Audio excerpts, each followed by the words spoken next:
सीधे आपको ले चलते हैं डेनमार्क कोपेनहेगन, जहां पर प्रधानमंत्री नरेंद्र मोदी इस वक्त हैं। उनका ये यूरोप दौरा है, आज दूसरा दिन है। डेनमार्क की प्रधानमंत्री मेटे फ्रेडरिक्सन के साथ इस वक्त वो डेनमार्क के प्रधानमंत्री आवास में बातचीत कर रहे हैं। आप ये तस्वीरें सीधे वहां से देख सकते हैं। चलिए वो तस्वीरें भी हम आपको दिखाएंगे, लेकिन फिलहाल ये देखिए प्रधानमंत्री नरेंद्र मोदी का यूरोप दौरा, जहां पर इस वक्त प्रधानमंत्री नरेंद्र मोदी डेनमार्क की प्रधानमंत्री मेटे फ्रेडरिक्सन के साथ बातचीत कर रहे हैं। ये तस्वीरें डेनमार्क के पीएम आवास से आ रही हैं सीधे, जहां पर पहुंचे हुए हैं प्रधानमंत्री Narendra Modi. Indo Nordic summit में हिस्सा लेंगे, जिसमें डेनमार्क के अलावा यूरोप के 4 और देश शामिल होंगे।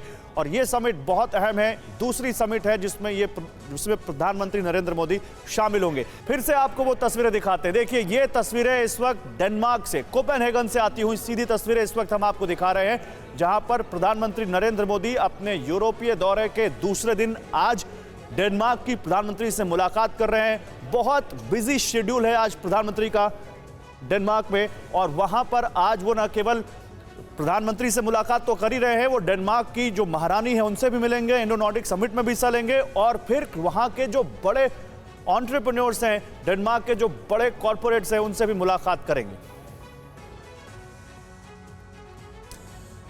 तो आप देखिए तस्वीरें हम आपको दिखा रहे हैं, डेनमार्क की तस्वीरें कोपेनहेगन से, और यहां पर जो डेनमार्क प्रधानमंत्री आवास है वहां की तस्वीरें इस वक्त दिखा रहे हैं। डेनमार्क की प्रधानमंत्री, आपको तस्वीरें नजर आ रही हैं, प्रधानमंत्री मोदी और बातचीत करते हैं। और कुछ देखिए ऐसे ही तस्वीरें आप देखिए, कुछ ऐसी तस्वीरें कल भी हमने देखी थी, जब बर्लिन में जो चांसलर है, जर्मनी के चांसलर ओलाफ सोल्ज, उनके साथ वो बातचीत कर रहे थे। और देखिए जब समकक्ष के साथ आप इस तरह से बात करते हैं तो एक इक्वेशन यहां पर एस्टैब्लिश होता हुआ नजर आता है। और यह माना जा रहा है कि आप अगर हम भारत के इक्वेशन की बात करें, चाहे जो बिग पावर्स हैं इसमें, चाहे वो फ्रांस हो, चाहे उसमें अमेरिका हो, रशिया हो, तो ये इक्वेशन काफी मजबूत है, लेकिन वो कहीं ना कहीं लैक करता है यूरोपियन कंट्रीज के टर्म्स में। लेकिन यहां पर इसे मजबूत करने की कोशिश, विवेक वाजपेयी इस वक्त हमारे साथ जुड़े हुए हैं लाइव।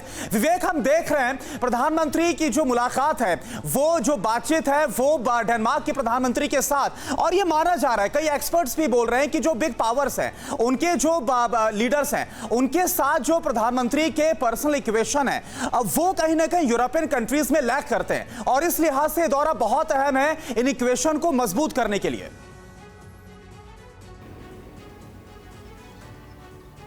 बिल्कुल सही कहा आपने करना। और आप तस्वीरें देखिए कि प्रधानमंत्री जिस किसी भी देश के नेता से मिलते हैं तो उनको ये एहसास होता है कि वो किस व्यक्ति से मिल रहे हैं, भारत की इस दुनिया में अब अहमियत क्या है, और प्रधानमंत्री मोदी की पूरी दुनिया में क्या रेटिंग है, ये इस बात को दर्शाता है। और अब से थोड़ी देर पहले जो मीटिंग शुरू हुई है डेनमार्क की प्रधानमंत्री मेटे फ्रेडरिक्सन के साथ, वो प्रधानमंत्री के साथ हैं, बातचीत हो रही है। पहले डेनमार्क और भारत के द्विपक्षीय संबंधों पे बातचीत होगी, दोनों देश एक दूसरे की मदद कैसे कर सकते हैं। और उसके बाद जो सबसे बड़ा मसला इस पूरे यूरोप में अगर है तो वो रसिया और यूक्रेन का युद्ध है, क्योंकि खतरा लगातार बढ़ रहा है कि रूस यूक्रेन का युद्ध जो है वो यूरोप के कुछ देशों में फैल सकता है। शाम में जब नार्डिक देशों के साथ जो नार्डिक समिट होनी है, जिसमें फिनलैंड, स्वीडन, नॉर्वे और आइसलैंड और डेनमार्क की प्रधानमंत्री रहेंगे, उसमें भी इस बात की चर्चा होगी। और अभी जो बातचीत होगी उसके बाद करीब 3:30 बजे यहाँ के समय के हिसाब से स्टेटमेंट जारी किया जाएगा, प्रेस को बयान जारी किया जाएगा कि दोनों नेताओं के बीच क्या बातचीत हुई। लेकिन मीटिंग जो है डेनमार्क की प्रधानमंत्री के साथ वो शुरू हो गई है प्रधानमंत्री मोदी की, और करीब 2-2.5 घंटे तक ये मीटिंग चलेगी। उसके बाद फिर यहाँ पर साझा बयान जारी किया जाएगा और फिर नार्डिक देशों की समिट होगी। ये घर है और आप देख सकते हैं कि सिक्योरिटी है यहाँ पर, जो डेनमार्क की पुलिस है वो यहाँ पे हैं अंदर, वहाँ पे एसपीजी के जवान खड़े हुए हैं। पूरा ये इलाका कवर किया हुआ है एसपीजी के जवानों ने, और जो डेनमार्क की जो पुलिस है, स्पेशल सिक्योरिटी फोर्सेस है जो प्रधानमंत्री की सुरक्षा करती है यहाँ की, वो यहाँ पे तैनात है।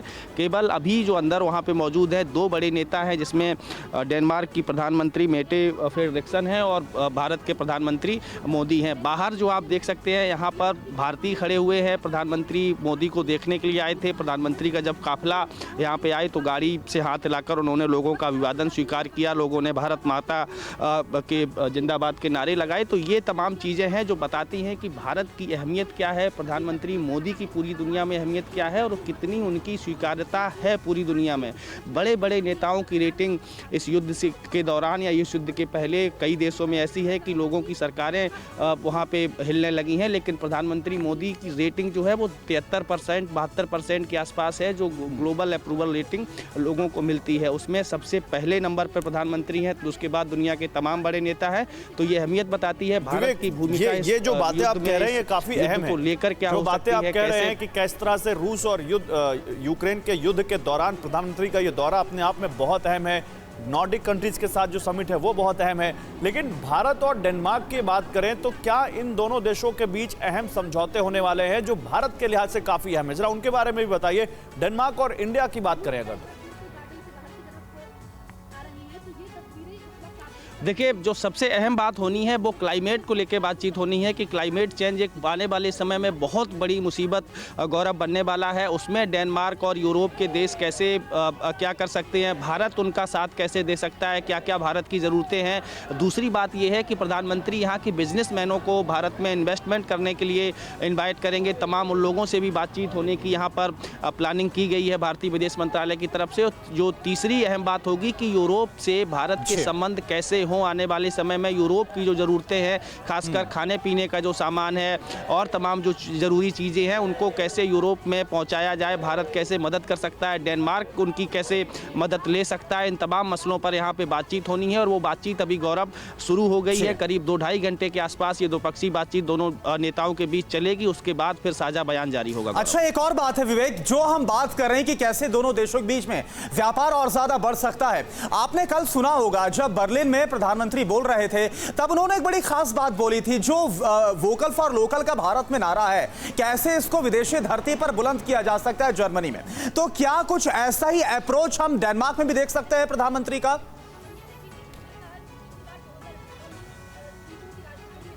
बिल्कुल देख सकते हैं और प्रधानमंत्री की करुणा शुरुआत से ही ये कोशिश रही है। इस मुहिम में वो लगे हैं कि आत्मनिर्भर भारत बने, लेकिन विदेशी कंपनियों को भी कैसे भारत में लाया जाए, कैसे इन्वेस्टमेंट बढ़ाया जाए, रोजगार के साधन उपलब्ध कराए जाएं। और मैं आज जब थोड़ी देर पहले आपसे बात कर रहा था तो तब मैंने डेनमार्क के कई अखबारों का जिक्र किया था। यहाँ के अखबारों की हेडलाइन करुणा ये है कि भारत में गरीबी के खिलाफ लड़ने वाला मसीहा प्रधानमंत्री मोदी को बताया गया है कि वो कैसे वहाँ पर गरीबी के खिलाफ लड़ रहे हैं, भारत के कितने बड़े नेता हैं, दुनिया में उनकी क्या अहमियत है। और इस यूरोप दौरे से न केवल वो डेनमार्क में ज़रूर है प्रधानमंत्री मोदी करुणा, लेकिन ये बात आपको माननी पड़ेगी कि पूरे यूरोप के हर देश की यहाँ पर नज़र प्रधानमंत्री मोदी के ऊपर है। और यही एक वजह है कि आपको याद होगा कि रायसीना डायलॉग में जब यूरोपीय कमीशन की अध्यक्ष वहाँ पे पहुँची थी तब भी उनसे बात हुई थी। हाल फिलहाल में 2-3 बड़े नेता जिसमें यूरोप के एक और देश ब्रिटेन के प्रधानमंत्री बोरिस जॉनसन इंडिया आए थे, उन्होंने प्रधानमंत्री मोदी से मुलाकात की थी। उसके बाद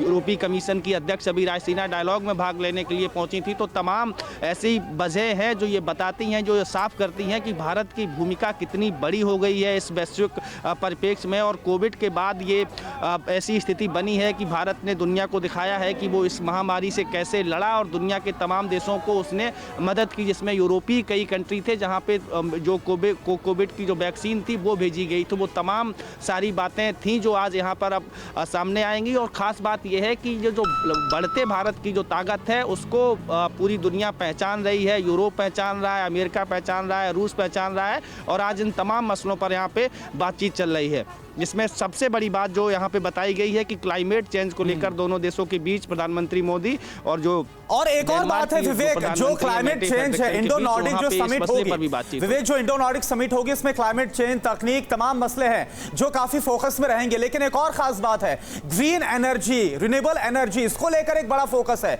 इससे लेकर एक एग्रीमेंट भी हमने देखा बिटवीन जर्मनी और भारत जो कि कल साइन किया गया। और जो हम देख रहे हैं पूरी दुनिया भर में जो फ्यूल क्राइसिस है, इसलिए लिहाज से जो ऊर्जा की दूसरे स्रोत हैं उस पर जब एग्रीमेंट होगा, इंडो नॉर्डिक समिट में जब बात होगी, तो ये कितना सिग्निफिकेंट होने वाला है?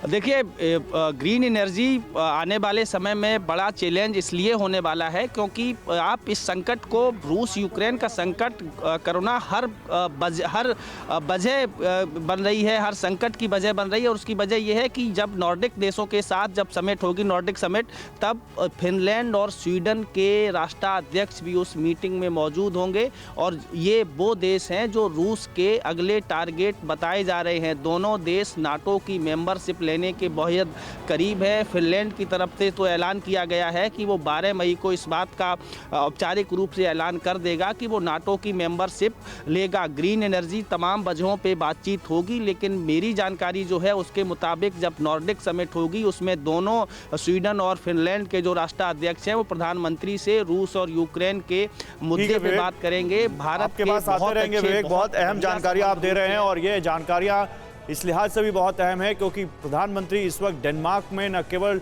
भारत के लिहाज से बल्कि पूरे यूरोप के लिहाज से भी बहुत अहम बातचीत कर रहे हैं। फिक्र आपकी, सोमवार से शुक्रवार रात 9 बजे सिर्फ TV9 भारतवर्ष पर।